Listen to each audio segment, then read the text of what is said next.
Quick revision bullets for nursing officer, ये part 2 है। तो ये वीडियो बस नहीं है, बाकी सीरीज भी देख लेना। It will really will improve your knowledge level and more over आपको जो फेस करने के लिए एग्जाम में जा रहे हो तो बहुत हेल्प मिलेंगे। Okay, you will have many parts for the same paediatric nursing और उसके बाद हम दूसरा सब्जेक्ट के लिए जाएंगे। Okay, in this video we will talk about classic science of shaken baby syndrome. मतलब पहला हम पता करेंगे what is mean by shaken baby syndrome. Okay, shaken baby syndrome का मतलब है, इस इमेज में आप देख सक रहे हैं ना, can you look at this one, okay, this image में। तो यहाँ पर ये क्या दिखाता है, बच्चों को कितना शेक कर रहा है, देखो आगे पीछे में शेक कर रहा है। तो क्या होगा, उसका ब्रेन इंजरी होगा, अल्टीमेटली जहाँ पर ब्लड पहुँचना चाहिए वो नहीं पहुँचता है। This is actually a serious brain injury. मतलब ये तो हम लोग गांव देहात में क्या करता है, लाइक बच्चा जब रोता है जैसे भी चुप करवाने के लिए ये तरीका है। कुछ लोग ऐसे गोदी में उठा के रखेगा और प्यार करते रहेगा तो वो चुप रहेगा बच्चा। जब ज़्यादा ही कर रहे, इरिटेट हो गया, माँ इस प्रकार के शेप करता ना, इट हैपन्स, बट सीरियसली नहीं हुआ। यहाँ पर हम ये देखेंगे classic science of shaken baby syndrome. Okay, इसको दूसरा नाम भी है abusive head trauma, shaken impact syndrome, inflicted head injury, whiplash shaken infant syndrome. इस प्रकार के अलग अलग नाम है। देखो यहाँ इस इमेज में देख रहे हैं ना, जैसे आगे और ये पीछे इस प्रकार के सिर को हिलाते समय में, लुक एट दिस वन, ये लेयर्स होते, देखो skull, dura, blood, arachnoid, brain. तो क्या होता है, ये शेक होते हैं, लास्ट में ये भी फटने का चांसेस होता है, लास्ट में वो एफ्यूजन, ये वो दुनिया भर का बीमारी आने का चांसेस होता है। ओके, क्लासिक साइंस मतलब important science, very important science और वाइटल साइंस जो भी है। शेकन बेबी सिंड्रोम में क्या होता है, सबसे पहले शीजस होता है। ओके, पूरा फिट्स आने लगेगा। Slow apical pulse, means apical pulse किसको कहते हैं, हार्ट रेट कहते हैं, ठीक है, नॉर्मल से कम होगा। और difficulty in breathing, means dyspnoea भी हो सकता है, ना तो गैस पे भी हो सकता है, कुछ भी हो। और चौथी जो है रेटिनल हेमरेज, जो आंख में जो पीछे तरह से जो रेटिना रहते हैं जिसमें विजन का इंपॉर्टेंट प्ले करता है, लाइट पूरा उसी के ऊपर लगा के फिर वापस रिफ्लेक्ट करता है ना, वही that is called as retina, right. So वहां पर हेमरेज होने लगेगा तो बच्चे अंधे भी हो सकता है। So next point, an infant born to HIV positive mother will usually receive zidovudin, that is AZD कहते हैं, for first 6 weeks of life. So ऐसे ही देख रही थी तो ये वैल्यूज मिला। I thought okay let me share it with you. Okay, let me talk about only this one, I am not going to talk about less than 30 weeks, ये जरूरत नहीं है। ओके, सो सपोज 30 से लेके 35 weeks तक उसको कितना amount देना पड़ेगा।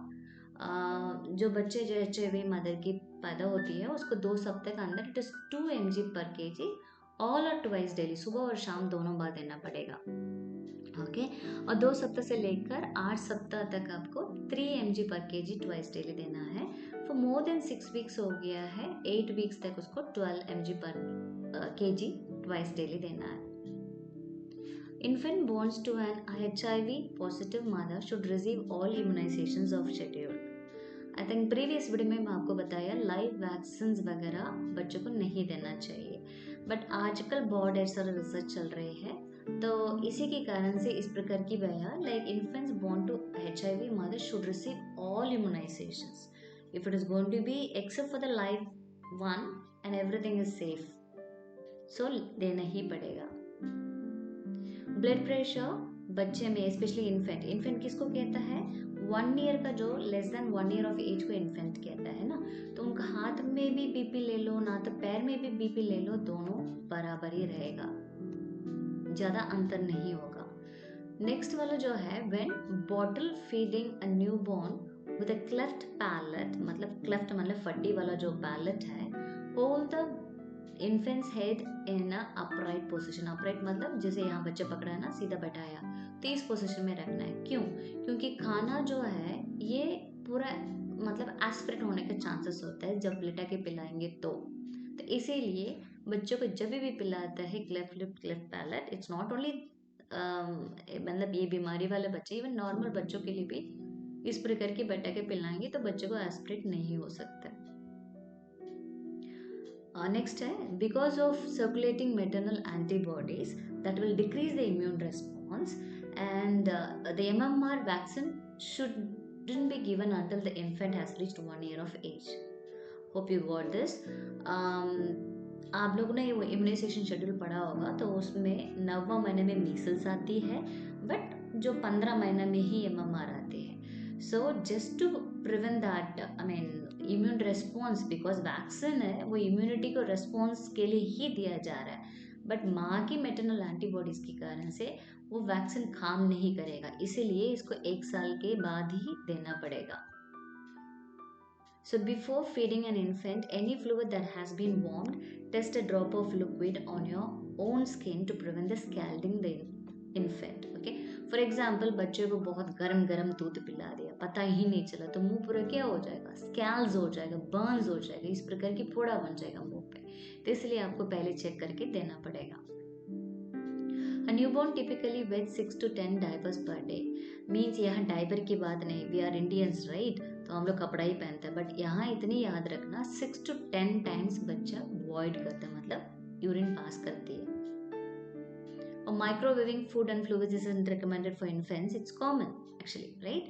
But therefore the family should be taught to test the temperature of the food or fluid against their own skin before allowing it to be consumed by the infant.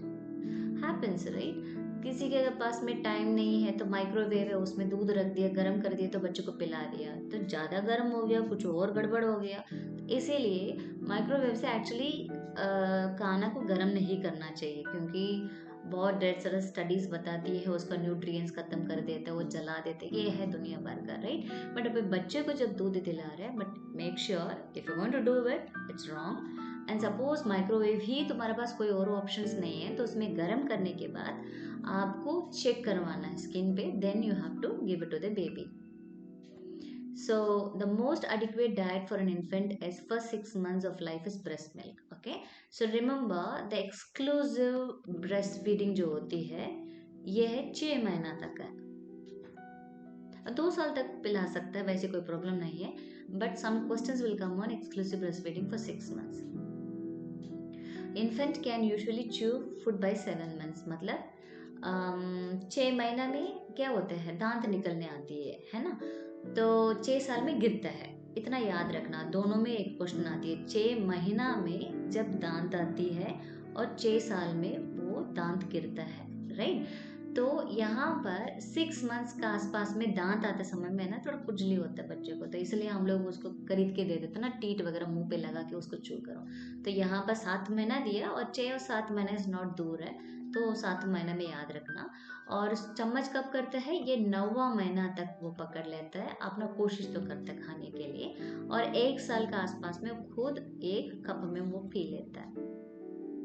Choking from mechanical obstruction is a leading cause of death by suffocation for infants younger than 1 year of age. So suppose बच्चे को 1 साल की बच्चा IMR में कौन सा सबसे ज़्यादा कारण है, IMR मतलब इन्फेंट मोर्टालिटी रेट में कौन सा वाला पहला कारण करके पूछा जाएगा, तो चोकिंग लिखना है. चोकिंग क्यों है, क्योंकि जो खाना खाते समय में ना, what do you mean by choking, choking का मतलब है जो खाना का रास्ता पे खाना मतलब कुछ एस्पिरेट हो गया, हो सकता है वो दूध पूरा रके में पहुंच गया, नहीं तो रास्ता उसका एयरवे को ब्लॉक कर दिया, इसलिए बोलते हैं उसको मैकेनिकल ऑब्स्ट्रक्शन. ओके, तो वो समय में क्या होगा, जो रास्ता में बंद हो गया, तो नीचे से एयर बाहर आना, फिर एयर अंदर जाना, तो रास्ता नहीं मिल रहा ना, ब्लॉक हो गया ना, ऑब्स्ट्रक्शन हो गया ना, तो क्या होगा, हवा की कमी के कारण से सफोकेशन होने लगेगा. सफोकेशन मतलब एक अच्छी सी घबराहट, और मुश्किल से वो बच्चा उसमें खत्म भी हो सकता है, less than 1 year of age. Failure to thrive is a term used to describe an infant who falls below the 5th percentile for weight and height on a standard measurement chart. Okay, failure to thrive का meaning क्या है, जो wait होता है ना, जो time में बढ़ना चाहिए, जब वो वेट बढ़ ही नहीं रही है, बाकी बच्चे से कंपेयर करने में, जो उसी एज ग्रुप पीयर ग्रुप को कंपेयर करके देखेंगे तो वो कम ही रहता है. Okay, so in that case that is failure to thrive. But यहाँ पर बताए 5th परसेंटाइल है, see look at this one, यहाँ से 2nd परसेंटाइल है, यहाँ पर 5th है, तो यहाँ 5th परसेंटाइल के नीचे रहेगा. देखो हम लोगों ने क्या पढ़ा था लास्ट वीडियो में, 10th परसेंटाइल के नीचे रहेगा, स्मॉल फॉर जेस्टेशनल एज वाला बच्चा रहता है. बट यहाँ पर उसको जो हाइट और यहाँ पर वेट है, यहाँ पर हाइट है, उसको दोनों को चेक करके देखेंगे, यहाँ पर 5th वाला जो होता है, so what do you mean by that, 5th percentile के नीचे में रहेगा वो उस बच्चे को फेलियर टू थ्राइव कहते हैं, मतलब नॉर्मली जी भी नहीं पा रहा है, means like they are not up to the level of the normal babies. Developmental theories होते हैं, कई थियरीज होते हैं डेवलपमेंटल थियरीज, जैसे Havighurst age periods and developmental task होती है।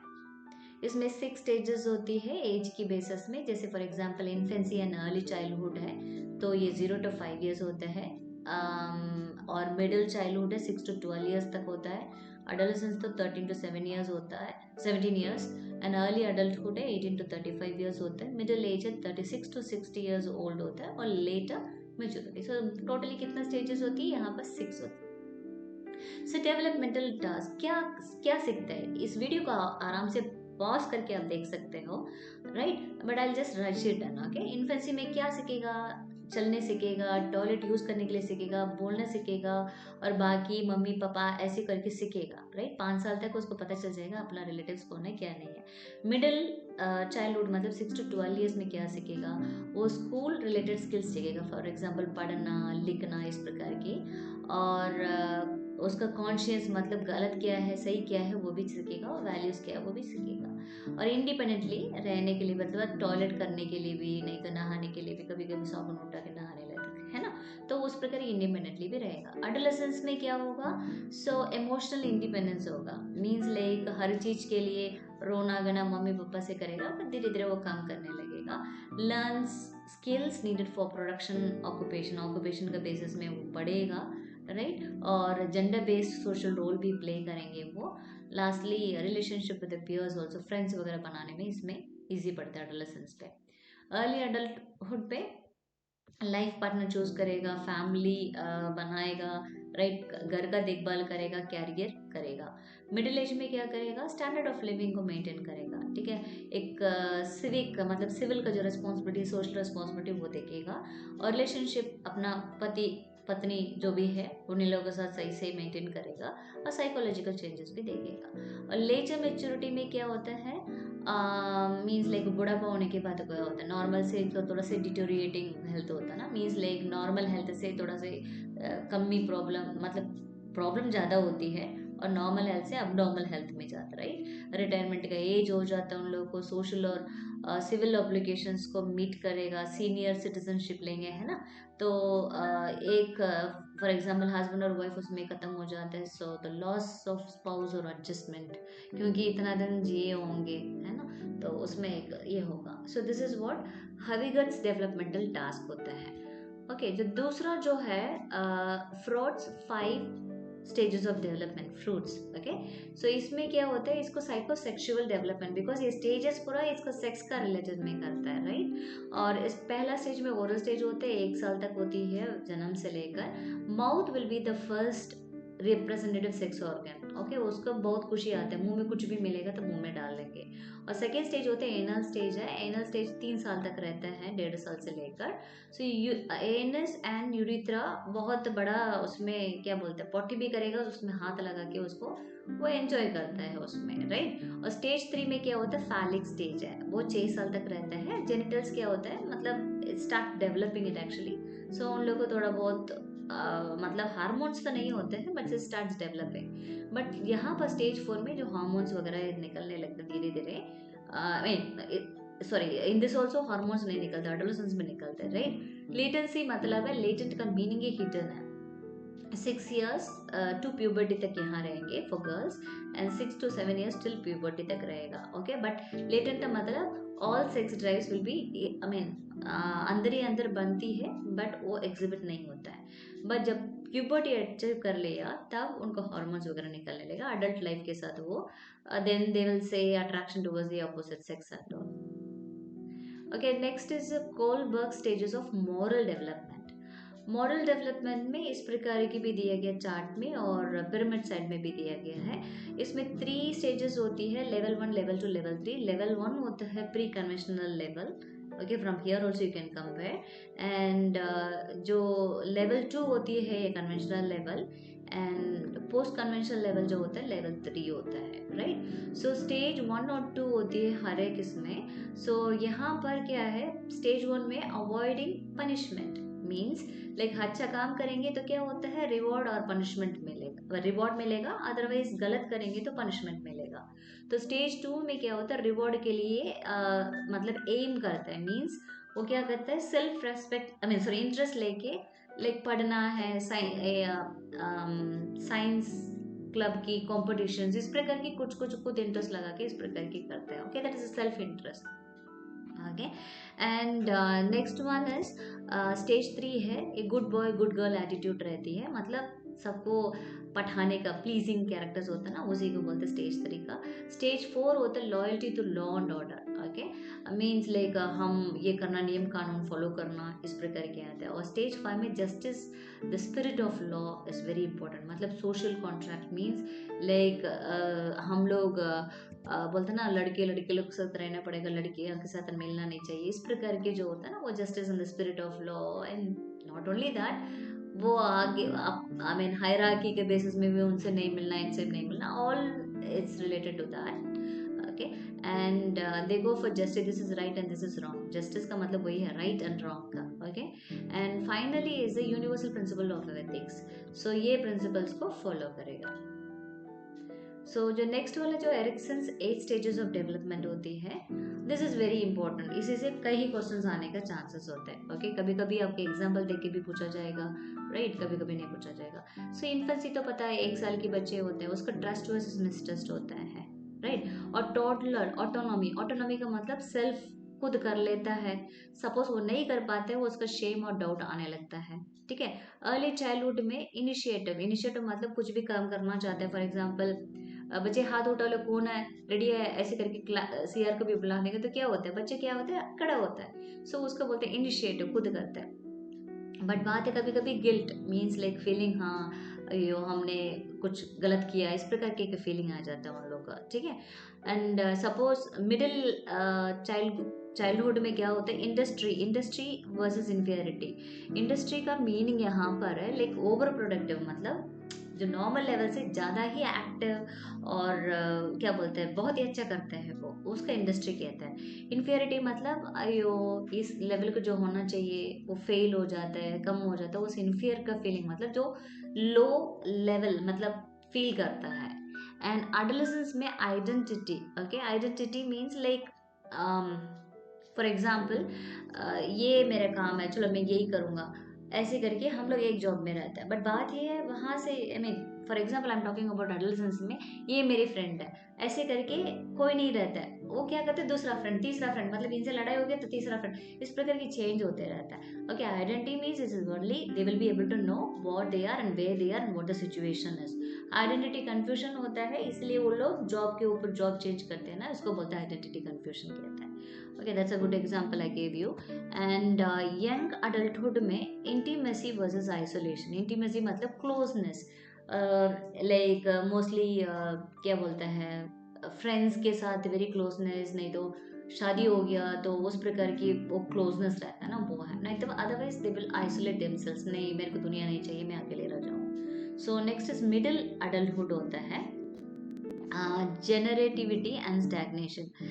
Generativity means something like creating something, like willingness, कुछ करना चाहिए, खुद उठ के वो काम करेगा, ओके, खुद इन्वॉल्व करेगा उसमें, okay, they will do something to achieve something, right. Stagnation मतलब बोलते ना, अरे यार नौकरी है, सरकारी नौकरी है तो हम कहीं नहीं जाएंगे, तो यहीं रह जाएंगे, तो वो स्टैग्नेशन हो जाता है। एंड ओल्डर एज में, आई मीन ओल्डर अडल्टहुड पे इंटेग्रिटी वर्सेस डिस्पेयर होती है।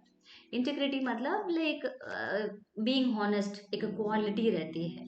But despair means like hopeless हो जाते थे, मेरे लिए मेरे बीबी नहीं, मेरे ये नहीं वो नहीं करके कुछ बोलते रहते ना ओल्ड एज पीपल पे, so that is what the despair is. And Piaget's stages of cognitive development, cognitive मतलब जो brain development like skills and all will be there. So 2 साल तक sensory motor stage होती है, 2 to 7 years pre operational stage होती है, and next concrete operational stage होती है, then formal operational stage होता है. So let me talk about that. So sensory motor का मतलब है वो बच्चे क्या करते हैं, खुद सीखते हैं, क्या देखता है और टच करके देखता है ये क्या है, ये मूव कर रहा है नहीं कर रहा, क्यूरियोसिटी ज़्यादा रहता है, सकिंग बहुत ज़्यादा इंपॉर्टेंट काम है उसको. So through that they will be able to learn it. And primitive understanding like cause and effect. Okay, relationship maintain करेगा. फॉर एग्जांपल कुछ गलत कर रहे हैं, बच्चे को मना कर रहे हैं हम लोग, तो बच्चे क्या करेगा, उसको एक्सेप्ट कर देता है. कभी आप मना कर रहे तो एक्सेप्ट नहीं करते, फिर टेम्पर टेंट्रम्स आने लगते हैं. सो फिर that they will be able to learn. An object permanence appears around 9 months. Okay, then they'll be able to understand this is not movable, this is movable. इस प्रकार की कुछ समझ आता है. सो pre operational is 2 to 7 years बच्चे में होता है. यहाँ बच्चे जो लैंग्वेज और सिंबल्स यूज करते हैं, पापा चाचा इस प्रकार की कुछ तो कुछ बोलता है, एक्चुअली सिंबल्स भी यूज करता है. ABCD पढ़ने का उम्र हो जाता है ना 6 साल में, तो लेटर्स भी नंबर्स भी सीखने लगता है. ईगो सेंट्रिज्म बहुत तो ज़्यादा ही रहता है उसका. ऑल्सो एविडेंट मतलब क्लियरली दिखाई देगा. ठीक है, कुछ बच्चे यहाँ पर है, नो बोलेंगे तो बच्चा सीधा लेट जाएगा, उठेगा भी नहीं है, तो ईगो है, राइट. कंजर्वेशन यहाँ पर ज़्यादा ही दिखती है, especially the pre-operational stage and the beginning of the concrete stage. Okay, conservation का मतलब ये इतना ही याद रखना. जैसे फॉर एग्जांपल उनको पता चलेगा ये ऑब्जेक्ट है, तो उसमें सभी उसका एक ही बराबर दिखाई देगा, बर्तन भी सेम दिखाई देगा, खिलौना भी सेम दिखाई देगा, everything will be same. Okay, so this is the end of pre operation stage में होगा. Beginning of concrete stage operations. Concrete मतलब फिजिकली जो दिखती है उसी को बोलता है, राइट. सो कॉन्क्रीट मतलब it's physically like things can be touched and we can be able to feel that. So 7 से लेकर 11 तक होती है इसका age group. Child demonstrate conservation. Conservation means what, it is actually quantity doesn't change at all. उनका सभी सामान बराबर दिखती है और थोड़ा बहुत चेंजेस भी उसमें मतलब they will not be able to know that actually, but reversibility भी हो सकता है उसमें. एंड सीरियल ऑर्डरिंग 1 2 3 4 इस प्रकार की होता है, तो ऑर्डरिंग होगा. Mature understanding of cause and effect relationship रहेंगे. और thinking at the stages concrete. Concrete मतलब जो देखता है वही उसी को पता चलती है, ठीक है. बट फॉर्मल ऑपरेशन इस 12+ में उम्र में होगा.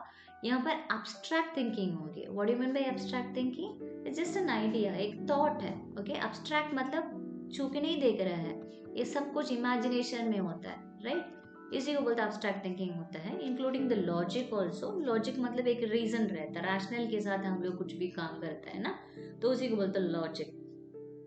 और डिडक्टिव रीजनिंग का मतलब है लाइक फॉर एग्जांपल बड़ा टॉपिक है, जनरल टॉपिक से लेकर हम लोग स्पेसिफिक टॉपिक तक हम लोग रीजनिंग करता है ना, तो इसी को बोलता है डिडक्टिव. बट उल्टा होगा, इंडक्टिव होगा, राइट. और कंपैरिजन एक दूसरे से चेक करवाएगा और क्लासीफाई भी करेगा, ये है ऐसे करके. So this is a 5 stages of cognitive development है. इसमें भी कभी कभी आता है. So this stages and all is very very important with the age group you are supposed to know. So the next point is the primary concern with infusing large volumes of the fluid is circulatory overload, and this is especially true in the children and infants and in the clients with a renal disease or any person with a renal disease for that matter. Okay, very very important है. Okay, renal patient है तभी भी उसका पूरा fluid plan बहुत important है. और बच्चों में वो उसका वेट के बेसिस में ही करता है. सपोज आप ज़्यादा दे दिए तो पूरा फ्लूइड ओवरलोड ओके, उसका एडिमा हो जाएगा, फिर इधर उधर फ्लूइड शिफ्ट हो जाएगा, फिर प्रॉब्लम होगी. जो नेक्स्ट पॉइंट है सर्टेन हजार्ड्स, बहुत इंपॉर्टेंट है. मींस लाइक एक्सीडेंट्स होता है ना चिल्ड्रन में, तो इसी को बोलते हैं हजार्ड्स. अभी रिस्क अलग अलग एज ग्रुप पर ज़्यादा ही तरह से होता है. जैसे इन्फेंट होता है, बच्चों को खेलते खेलते क्या होता है, बिस्तर से नीचे गिर जाता है, ज़्यादा ही वो गिरता है, तो पत्थर के ऊपर गिरेगा, कहीं शाख के ऊपर गिरेगा तो बहुत बड़ा प्रॉब्लम होगी. बर्न्स भी हो जाता है, कभी छोला में हाथ डालना, गर्म पानी में हाथ लगाना, सफिकेशन भी हो जाता है, एस्पिरेट हो जाता है, क्योंकि उसको बर्पिंग करता ही नहीं है, राइट. और ऐसी भी एक it was original story actually, it's not a story, incident है. ओके, हॉस्पिटल में गया हुआ सिजेरियन सेक्शन वाले बच्चे को, उसको पता नहीं लिटे लटे के पिलाया क्या पिलाया, तो बच्चा एस्पिरेट होके सफिकेट होके चोकिंग हो गया, फिर खत्म हो गया. बट उसको पिला के वैसे नहीं छोड़ना, बच्चे पीने के बाद उसको बर्प करना बहुत जरूरी है. ओके, फॉर टॉडलर्स ज़्यादा तरह से बर्न्स होने का चांसेस होता है और पॉइजनिंग भी. For example I can give you one example. वहाँ पर एक ब्लू कलर की होता है ना केरोसिन की जो तेल होती है। सो 5 साल के बच्चे क्या किया था, वो 3 साल वाला बच्चे को उठा के, टॉडलर ग्रुप नहीं है बट 3 साल वाला नहीं, 2 साल वाला बच्चे को उठा के उसको खांसी, थोड़ा बहुत हल्का खांसी होंगे, खांसी नहीं था उस समय में, बट इसको केरोसिन उठा के पिला दिया, right. Drowning is also very very this thing. और बच्चे पानी में कूदने के कारण से पूरा टब में भर के अंदर डूब भी जाता है, ये भी है प्री स्कूलर्स में। And play ground equipment and accidents भी होने का चांसेस होती है। कहीं इधर लटकना, मतलब कुछ कुछ करके चोट लगाना, कहीं इधर छिल जाती है नीज वगैरह में, है ना। चोकिंग भी होने के चांसेस होते हैं, पॉइजनिंग, ड्राउनिंग भी होने के चांसेस होते हैं। बट एडोलेसेंस में क्या होगी, ज़्यादा तरह से ऑटोमोबाइल एक्सीडेंट्स होता है, राइट। और पेरेंट्स भी नहीं देना चाहिए जब तक उसको बच्चा मेच्योर ना हो, राइट, एक डिग्री ना करने से। बिकॉज कई स्टोरीज ऐसी आती है तो 18 साल हो गया और इसको पूरा अडल्ट पीरियड में हो गया तो गाड़ी खरीद के दिया, कहीं एक्सीडेंट में, बस that was a last drive for the children, ऐसे करके भी न्यूज में आते थे, right. So drowning, fires, firearm accidents, so many things can occur. So a child in the brain's traction is used for developmental dislocated hips. तो ये भी एक सवाल आती है, ब्रेन ट्रैक्शन किस में यूज किया जाता है, ये है डेवलपमेंटल डिसलोकेटेड हिप्स, DDH कहते हैं इसको, राइट। सो बच्चे 3 साल के नीचे में रहना चाहिए, और 13.6 kg के मतलब 14 kg के नीचे कम होना चाहिए, ठीक है। और बटक स्लाइटली इस प्रकार की एलिवेट करके रखना चाहिए। एंड द नीज एकदम स्ट्रेट, राइट, स्लाइटली थोड़ा हल्का से फ्लेक्स्ड है यहाँ पर, and extended at the right angle, so this is 90 degree angle पे है, right. So brain traction is meant only for the developmental dislocated हिप्स. So body provides a traction mechanism. Okay, so already centre of gravity के कारण से एक attraction की तरह से वो बॉडी एक्टिवेट होती है। And in an infant, a bulging fontanelle is the most significant sign of increasing intracranial pressure. So आपको कहाँ से bulging दिखाई देगा, ये suture, ये जो fontanelle से ये थोड़ा बड़ा दिखती है ना, पीछे से जो posterior fontanelle तो उतना नहीं है, बट यहाँ पर bulging जब दिखाई देगा, so that means बच्चे को इंट्राक्रेनियल प्रेशर इंक्रीज्ड है। बट संकन दिखाई देगा तो वहाँ पर बच्चे को डिहाइड्रेशन है, वो भी देखना पड़ेगा। So I haven't got the normal intracranial pressure कितना बच्चे में, बट बात है नॉर्मल से कम है, इतना तो पता है, मतलब अडल्ट से कम है। और अडल्ट का कितना होता है, 7 to 15 तक नॉर्मल होती है। Okay, it is more than 7 mm of Hg to 15 तक उसमें अडल्ट होता है। सपोज इसका 20 के ऊपर होगा, इसका समथिंग गड़बड़ है, इंक्रीज नहीं होना चाहिए। Okay, this is all about this video, so let we see in part 3.